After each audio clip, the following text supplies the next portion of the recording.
My teacher really gave me a lot of praise for my writing. So I had it in my head, as teenagers are trying to build their identity, it's great to have that kind of encouragement, because it's like, oh, I know how to do this really well. So if there's anything that I fail at least I have this. At least I'm really good at this, and there's no other person who can do it the way I do it. And that gives them the empowerment.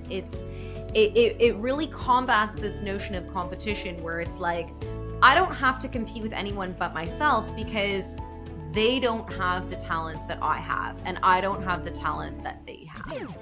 Welcome to the Braemar Life Skills Academy podcast, where we'll explore the evolving world of education and student well-being.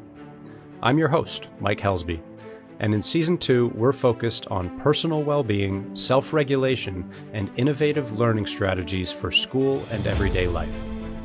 Whether you're an educator, parent, student, or education thinker, this podcast is for you. Join us for insightful discussions, valuable perspectives, and a fresh look at the future of learning. Let's take that step into the future of education together.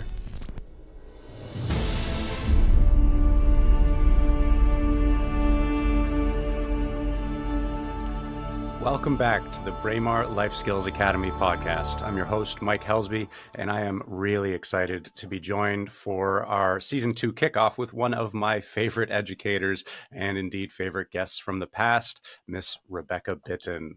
Miss Rebecca Bitton is an entrepreneur, an educator, a mental health speaker. She has been the president of the Hope and Me organization's Pure Talk series. She's also been a panelist speaker through her work with the Ontario Public Service Employees Union, the Work-Life Balance Conference, Sunnybrook Hospital. I could go on, many others, but we want to jump right into this thing. Rebecca addresses student and client needs by leveraging their strengths and building self-esteem to maximize their potential. That's where we're going today. Rebecca, thanks so much for being here with me. It's absolutely my pleasure. I'm super passionate about this topic, so thank you so much for inviting me. For those who aren't aware, Braemar College is, of course, a international high school located in the middle of downtown Toronto. And, of course, even a few years after the pandemic, given all the turmoil going on in various places of the world, we are regularly welcoming a massively diverse set of students. And with the backlog of migration permits and all the things going on in that part of the process, we welcome new students almost on a daily basis. And so it really, really is I don't want to call it an experiment, but a multicultural blending process all the time. And students are given regular opportunities to sort of explore their identities and then express them to new friends, new peers regularly, and take on leadership roles perhaps earlier in their education process than would typically be the case in a regular high school setting, where maybe you only really feel like you have some control over your identity in that school a couple of years into your experience there. Some of our student leaders jump right into student council in their third or fourth term, for example, or take on a club leadership position within maybe 4 or 5 months of being there. So it's really cool, but the challenges are many and are unique. Speaking of which, your classes, your work with student clubs, what are the major challenges that you're facing working with this diverse student body? So this is actually very interesting, especially in the conversation about mental health. And I was actually just discussing this earlier before we started our podcast, that I'm actually identifying a lot more neurodiversity in our classrooms.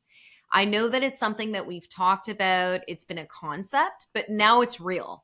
Now I actually have students in my classrooms that do have IEPs. Some of them do, some of them don't. What I thought was interesting this term is I have a combination of students that have the self-awareness of their neurodiversity. I had one student that disclosed that he does have a mental health condition, and he's aware of it and he has support for it. But then there are other students who also come from different cultural backgrounds where mental health is a lot more taboo.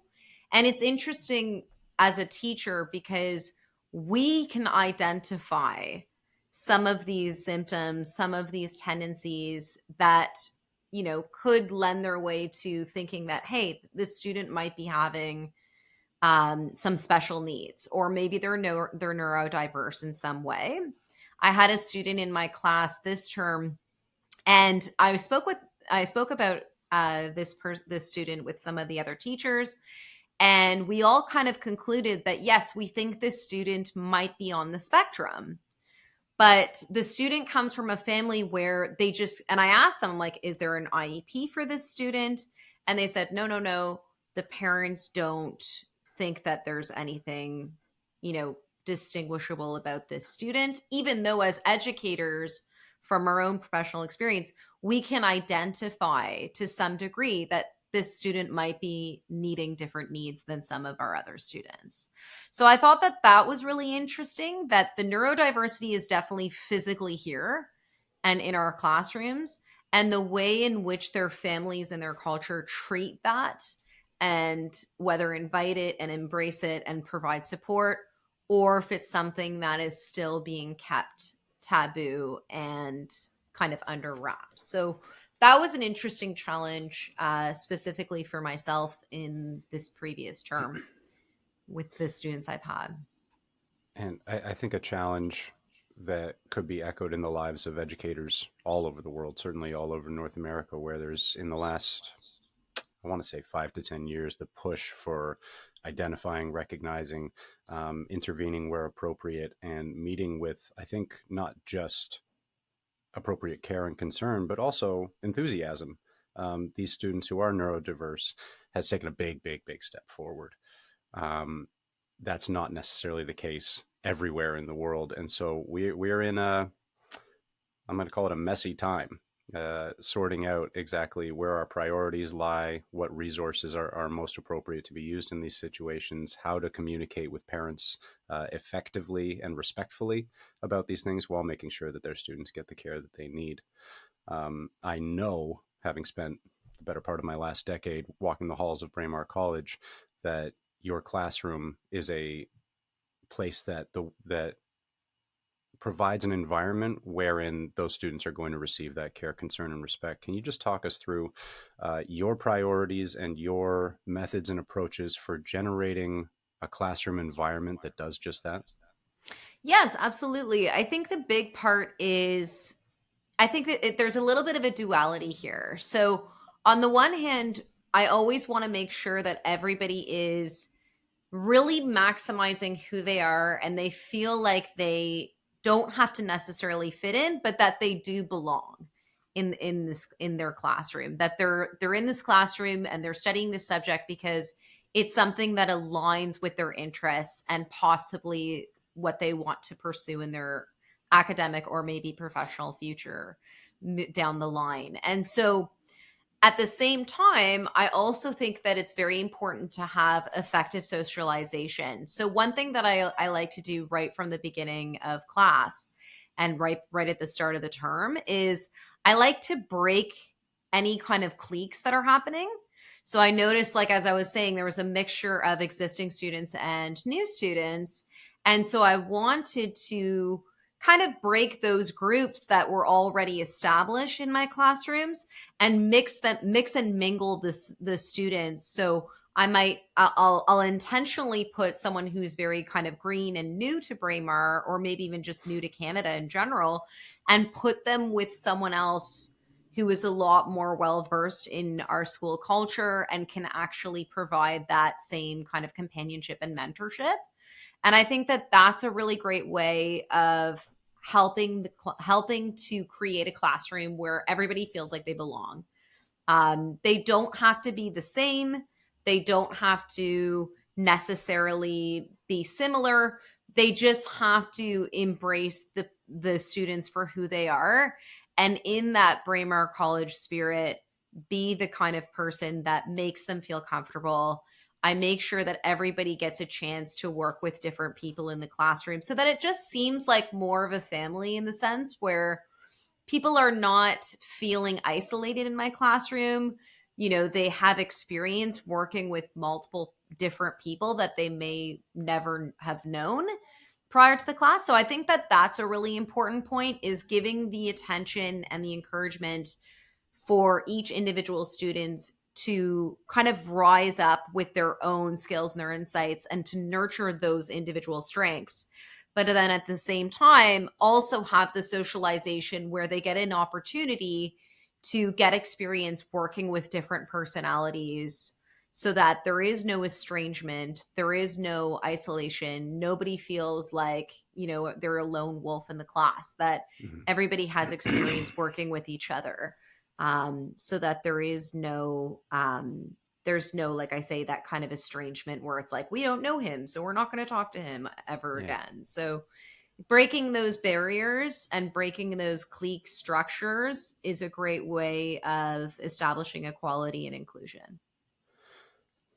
As a teacher, it always seemed to me that exactly as you just said, the socialization aspect and the emotional regulation and how that plays into motivation sort of undergird. They are the foundation for any long lasting learning that happens in the classroom.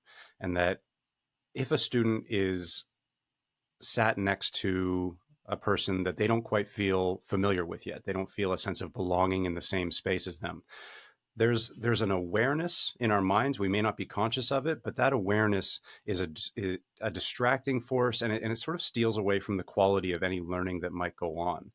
There's also the phenomenon that comes to mind from all of my years as a student, and I think anyone who's sat in a classroom for a decent amount of time remembers how this feels. The sense that if you haven't really gotten to know everybody around you, you're almost sure that they're getting everything, that they understand everything that's going on. They feel perfectly comfortable. And when you don't quite understand the text that you're dealing with in class, or the concepts that the teacher's trying to get across, or the routines that the classroom's trying to establish, um, you're sure that you're the only one, right? You're sure that you're the one that's falling behind. And I think our survival tendency is often to stay quiet, to minimize our presence in that space, which is hugely dysregulating in a whole bunch of different ways we could get into, rather than expressing that concern. It's a rare student who readily raises their hand and says, "I don't get this," and I'm fine with that, right? Like let's work on that. So breaking cliques, insisting on intercultural socialization, I think is a wonderful way to sort of prevent that isolationist survival response and encourage a much better awareness of where our students are at with their learning and with their feelings, their feelings about being in that space right now, which is the Yeah, beginning of all learning. absolutely. And I think another really big piece of it as well, especially as an educator running a classroom, we have to also model the same kind of discourse that we have in higher education. I mean, we already know that any academic field is all about discourse. It's all about a variety of thinkers doing that back and forth of saying, hey, this is how I feel this theory is, and this is why I disagree with my predecessor, and this is how I want to integrate what I've learned from this thinker into my own thing. So I think that educators have a really great opportunity to have these open discussions, to make sure that everybody has a voice and that everyone has a space to share their insights, and also facilitate that collaboration as well. So sometimes I'll actually get them to interview each other. So some of the icebreakers could be, hey, I want you to get to know, you know, whoever. I need you to get to know Joe. And then after you're done getting to know Joe, I want you to present him to me. Mm. And then this way, it's kind of like, well, now I have to get to know him or her. And once I have that familiarity, again, we're breaking through that kind of estrangement where it's like, my students know that in my classroom, you're not getting the luxury of working with your friends. You're getting the important socialization of working with all kinds of personalities and getting that challenge of how can I find, the amazing qualities of Joe so that I can present him to the class. And I think that that really stimulates their drive and the facilitation they need to really get to understanding who's in their classroom and also learning how to glean any kind of talents and positivity about their classmates. So even if they don't align with them or they don't even like them, the assignment prompts them to find good things about who they're talking about so Hmm. that they can present them confidently and say, hey, like, I may not be friends with Joe outside of the classroom, but in this classroom for this assignment, I'm going to, celebrate some of his talents and what makes him unique. Um, there's so many connections to be made there. The first one that came to mind, I know that in a lot of the conflict resolution literature, sorry to say that again, the conflict resolution literature, um, there's this concept of the divide between hearing and listening. And one of the common practices that's begun early in conflict mediation is to have someone speak to another and then have that other say back to that person what they heard. And it sounds like such an easy, obvious, maybe even useless practice, but the results of it are often even immediately in the first phrase that's said and then repeated. The original speaker will say, "No, that's not what I said. You didn't hear me." Right? And there's a back and forth that goes on there before we realize, okay, a lot of what we think is being explained very clearly or expressed very clearly in many multimodal forms doesn't necessarily get received the way that we expect it to. And this can be a surprise, I think, for a lot of educators, certainly for myself. So, the idea of having a student work with another to understand them and then present them to the class in their own words in a way that truly reflects that identity and in a positive way, generating those positive feelings, which we know are sort of optimal states for learning. We know that our brains are working better and faster and drawing a much greater diversity of connections when we are in that emotional state. It sounds like you're doing a lot of heavy lifting with a practice that on the surface looks quite intuitive and simple. But I think that's really, really well founded. It's also really connected with the topic of today's conversation, which is self-esteem and social comparison. You work with students and clients quite a lot, focusing on these two things, self-esteem and its relation to social comparison. Can you walk us through your definition and your perception of these forces, why they're so central to your work with mental health, and how they might be affecting students on the ground, their learning and performance in schools today?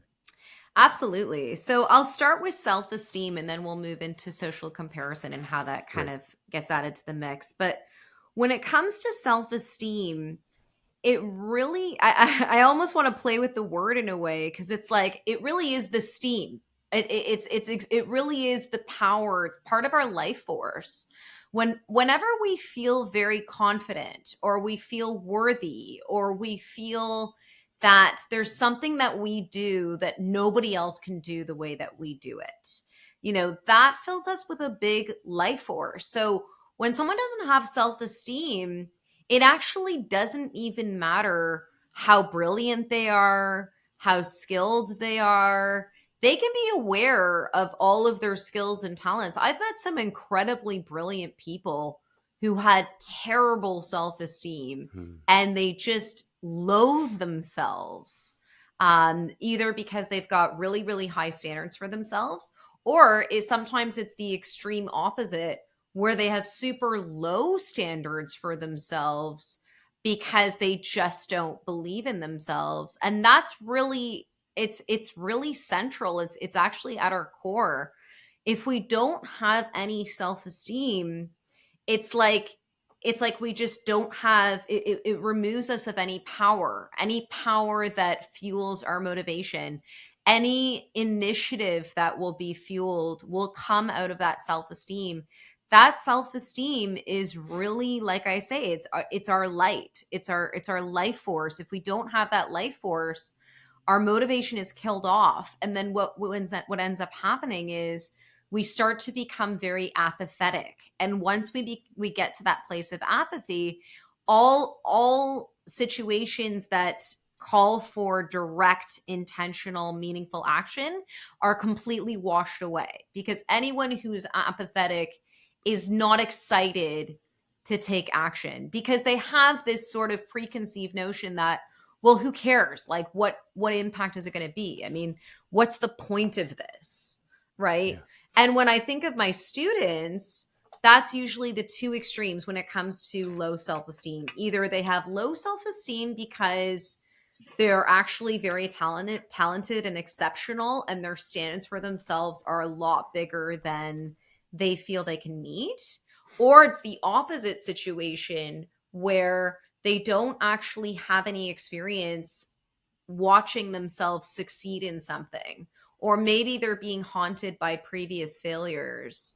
Hmm. And now, like, I would like, even in Braemar we have our growing success interviews, so I actually have, like, all of us actually, we have our one-on-one interviews with these students. And I remember having a student that said, when I asked him, like, hey, what's your goal for this class, what would you like to finish with, he would just be like, well, I mean, I normally get a C plus, so I guess if I get a C plus, that's fine. And it's just the lack of that life force energy where it's like, but why? Like, I feel like in terms of self-esteem, that is our threshold in terms of limits. So if I feel like I can only reach my hand this high, I'm only going to reach my hand this high. But if somebody says, well, I want you to do it higher, I might say, oh, okay, I can actually reach it even higher.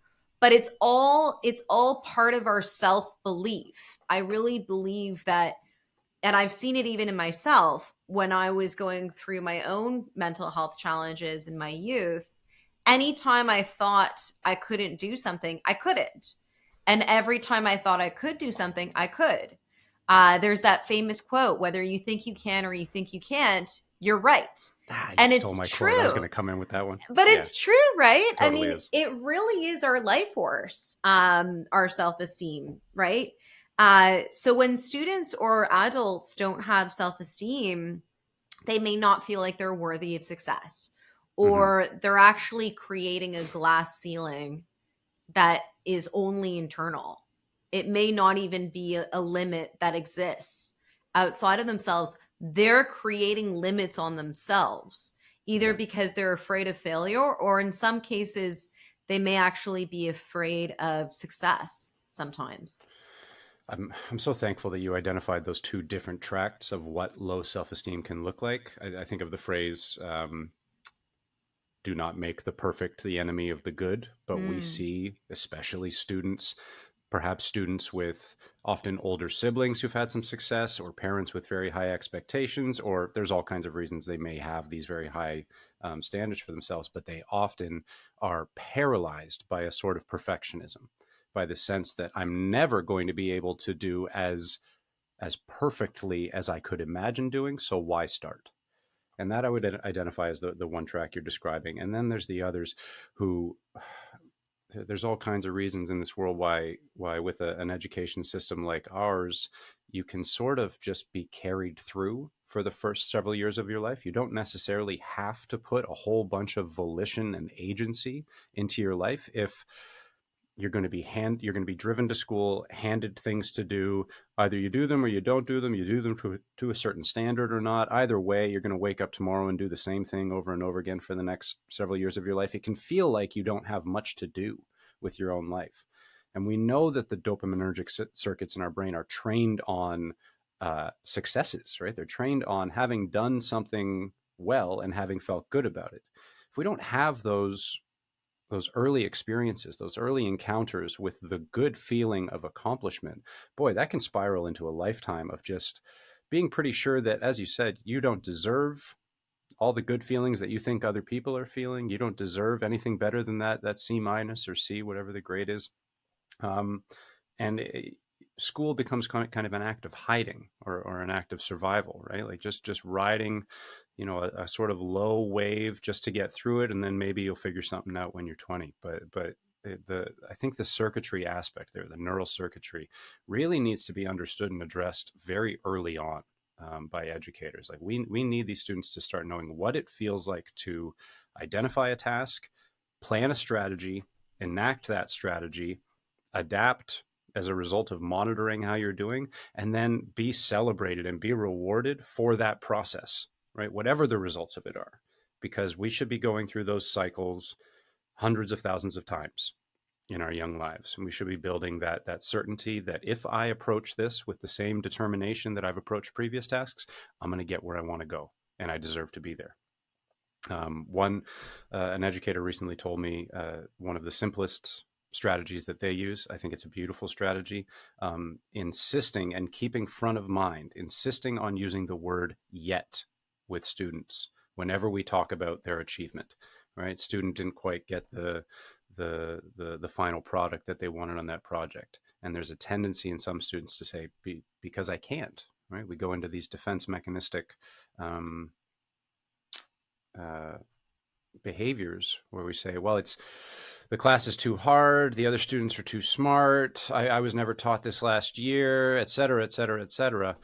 And it's the teacher's job, and indeed a beautiful task, to say to that student, you can't do it yet, but you will. You're not that person yet, but none of us are, right? Life is a journey. And the more we can say that to them, I think the better chance of self-esteem they're going to have in their lives.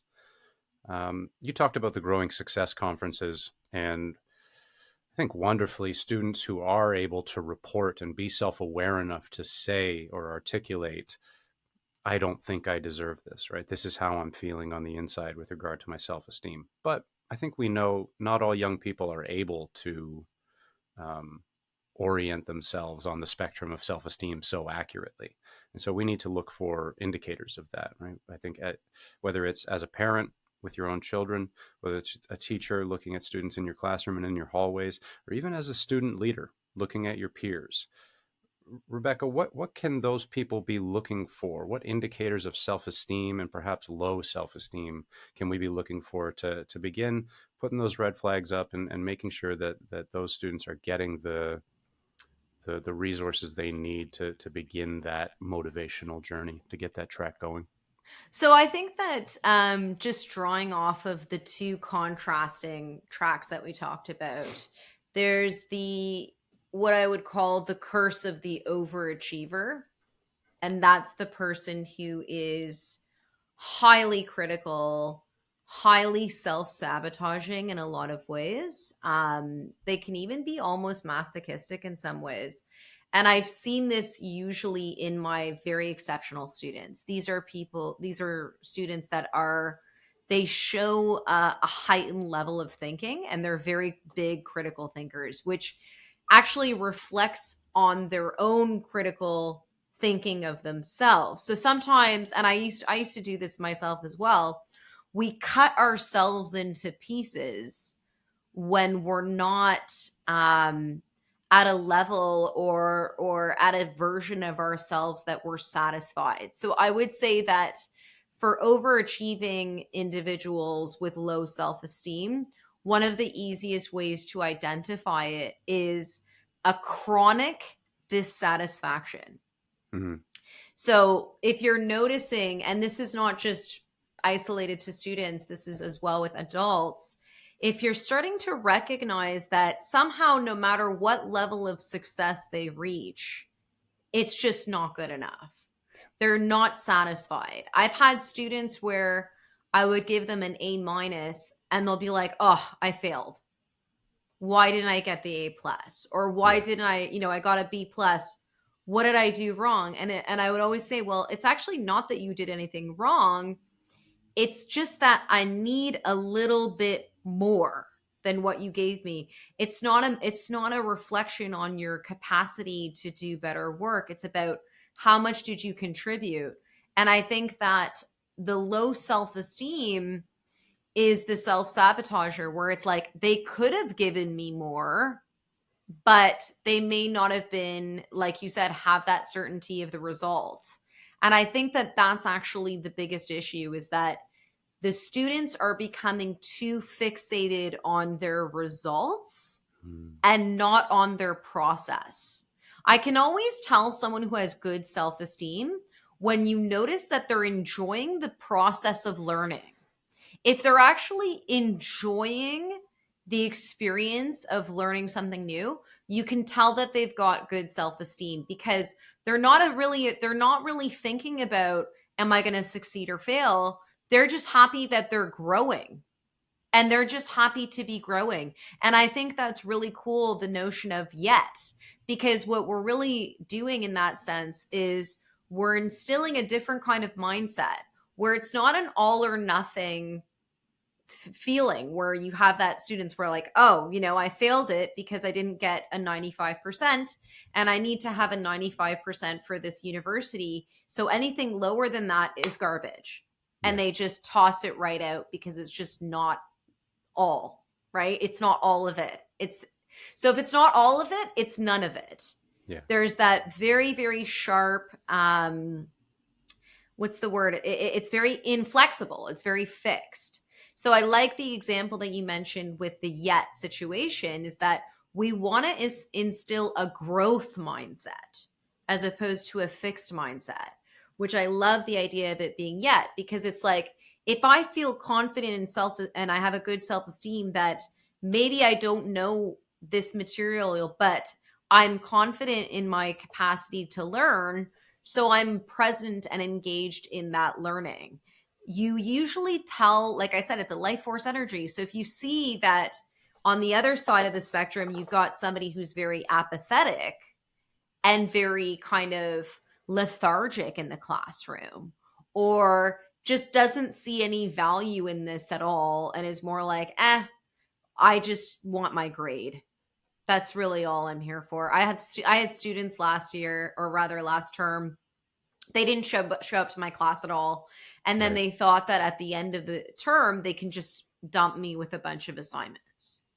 But it's like, that also shows me that you have a low self esteem, because otherwise, if you had a higher self esteem, you would have been engaged. You would have been interested, because at the end of the day, you're the one that chose this course. Yeah. So it's like you don't want to be here, or you're just in that apathetic space where you're just not satisfied or excited.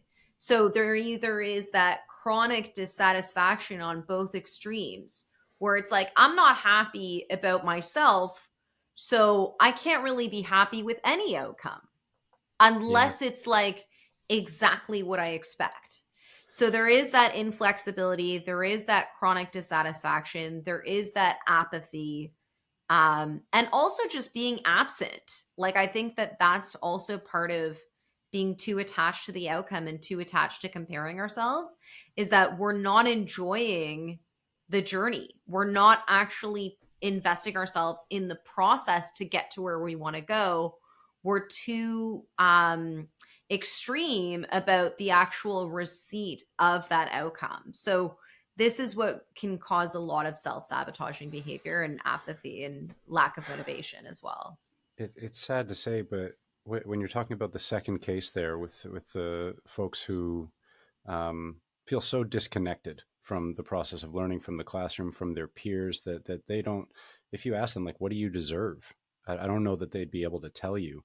Um, we see that growing into, and is highly correlated with a lot of the lives being lived out there in our society, where there's this idea, I've just got to get through this week, or I've just got to get through this year. The week, the year, the things that are done in it, they don't really have anything to do with me. I'll get to live on Saturday night, or I'll get to live come summer 2024.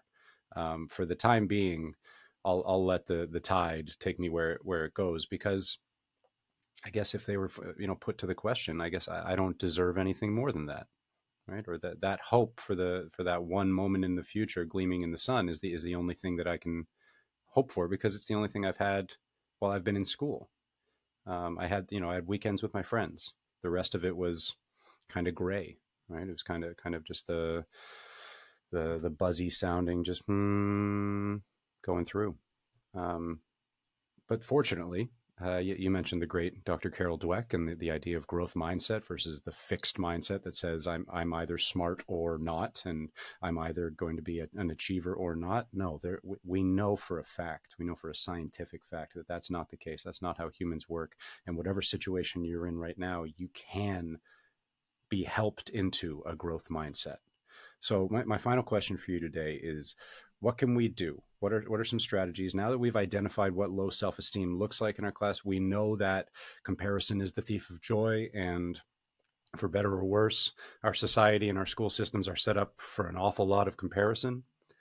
What can we do to put our finger on the scale and help these students, help our young people develop the sort of self-esteem that they deserve to live authentic lives? Yeah, absolutely. I think the biggest thing that it's actually, I would say that there's two major things that need to happen in education. And bless you. Thank you. I think there's two major pieces that we very, very much need to integrate in the way that we educate students. The first thing is really going back to this uniqueness piece, because one of the ways that we can combat any feelings of competition is by celebrating our uniqueness. So that's kind of why, like, I like this idea of having students interview each other, is because the students themselves, as they're being interviewed, will start to say, well, I actually really love playing piano. It's like, great. So how long have you been doing that for? Well, I've been doing it for 10 years and I'm actually really good at it. And so sometimes having those dialogues, this is something I do with my clients as well, is really getting to what brings me joy. We talked about how comparison is a thief of joy. So why don't we actually reverse that as part of the solution? Start with joy. What brings me joy? When am I actually happy? When I'm doing something and time is flying by, what am I doing? And for me, it was writing. For others, it was, in my school, I remember my teacher really gave me a lot of praise for my writing. So I had it in my head, as teenagers are trying to build their identity, it's great to have that kind of encouragement, because it's like, oh, I know how to do this really well. So if there's anything that I fail at least I have this. At least I'm really good at this. And there's no other person who can do it the way I do it. And Yeah. that gives them the empowerment. It really combats this notion of competition, where it's like, I don't have to compete with anyone but myself, because they don't have the talents that I have, and I don't have the talents that they have. So understanding that we're not in the same playing field, we're only in our own playing field, right? And really just highlighting these talents and strengths and creativity. Like, I love how, we have our Winterfest and we get our students to get on stage and celebrate the things that they're passionate about and things that they're proud of. And I think Yeah. that that's really what breaks the apathy, is that, maybe I don't care about sitting in history class. I'm just riding that wave, like you say, but I'm also really great at this. So how can I create more of an academic path that nourishes this talent that I have? And I do believe that we all have talents. And I think that we, as educators and as an education field in total, we have to be very much an agent that helps them recognize what those talents are, so that they can take ownership of who they are. And it won't actually matter who's in competition, because this is something that is theirs. They can take ownership and say, well, I'm really good at this. And that could be something that can give them the empowerment to go the avenues where they are feeling that joy and they're building on something that they really love about themselves. And that gives a lot of really great self-esteem as well, right? And I like the idea of using that as a counteraction to the social comparison, because if we step away from the social media and we're just present in occupying ourselves with what we're good at and what we want to grow, it won't really matter who's doing what outside of us. And that's what I notice when I find students that are very well achieved, is that they're not concerned with what other people are doing. They're so focused on their mission, their goals, their talents, the things that they love and love about themselves. Hmm. So I think that nurturing that uniqueness, helping to make it grow, helping to make it establish in the minds of the students, that's where we can really get them to start shaping their identity in a way that's empowering, so that they don't feel like their worth is privy to anybody else outside of themselves. It's I think it would be a disservice to the power of that message if I were to add anything onto that, Rebecca. I love learning from you. It's the passion that you have for these topics and for the young people that you work with comes through in the way that you talk. Thanks. And I could do it for many, many more hours, and I hope I get to. Thank you for that message. Thank you for talking to students about finding that home in themselves, finding Yeah. that forward momentum, where the distractions of comparison blur out and go away, and you get to bring your full self into the things that matter most to you, and find that joy. May that be the case for all the young people we work with. Any final words for the folks listening before I let you go? Yeah, absolutely. I think the biggest thing is never discourage anything that makes especially young adults feel happy in doing what they do, as long as it's something that's healthy.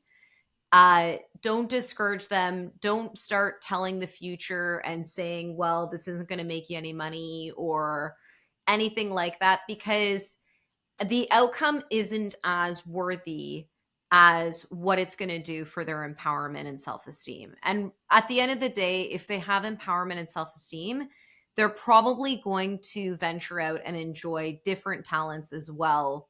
But it's good for them to have at least something that they can build off of, something that can give them that foundation of self-esteem so that they feel confident trying new things and broadening their skill set. But honestly, I see this happen too often where we're jumping the gun and saying this isn't going to give you a future. And I think that we need to reprioritize that. I think that the good feelings should be the foundation that will get them that future. Yeah.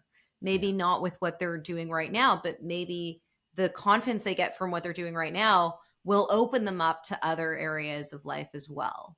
So don't tell the future for your kids. Let them embrace their passions. It's part of shaping who they are. And it's important that we give them space to be who they are. Because they're gonna have to be who they are for the rest of their lives. So they better enjoy There's a line to end on. Yeah, you're going to be who you are for the rest of your life, so you better enjoy it. I love that. That's I'm going to say it, that again right? as often as I can. For the people listening at home who hear something like that and say, "Wow, this educator's got something going on," and they want to keep up with you and the work you do with mental health coaching and in the classroom, where can they find you online? So I would actually say maybe you can find the best would be if you're looking to see kind of what my background is and the things that I've done. You can find me on LinkedIn. It's just Rebecca Bitton, last name Bitton. Or you're more than welcome to check out my website, which is just beandbecomecoaching.com. So beandbecomecoaching.com. Thank you so much for having me. This was a pleasure. Wonderful. Thanks for being here. Thanks for taking the time.